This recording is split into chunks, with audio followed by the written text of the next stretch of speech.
ఒక తల్లి అనేటువంటి ఆ స్థానాన్ని తీసుకోవటం అనేది అదొక ప్రివిలేజ్, అదొక విలువైన ఘనమైన కార్యం. మన ఆది తల్లి అయిన అవ్వకి బిడ్డ పుట్టినప్పుడు ఆమె పలికిన మాటలు ఏంటో చూద్దాం. ఆదికాండం 4:1 ఆదాము తన భార్య అయిన హవ్వను కూడినప్పుడు ఆమె గర్భవతి కయీన్ను కనెను. యెహోవా దయ వలన నేను ఒక మనుష్యుని సంపాదించుకున్నానెను.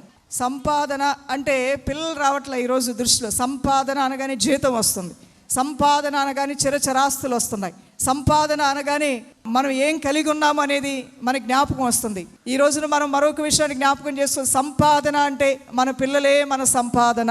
అన్నిటికన్నా విలువైన సంపాదన వాళ్ళే. వాళ్ళకి నేర్పించవలసినవి నేర్పించి, వారికి చెప్పవలసినవి చెప్పి, వారిని పెంచవలసిన రీతిగా పెంచి ముందుకు తీసుకువెళ్తే వారే నీకు మంచి ధననిధి, వారే నీకు కిరీటం, వారే నీకు గౌరవం, వారే నీకు ఖ్యాతిని తెచ్చేవారు. అందువలన అవ్వమ్మ అంటుంది, యెహోవా దయ వలన ఒక మనుష్యుని నేను సంపాదించుకున్నాను.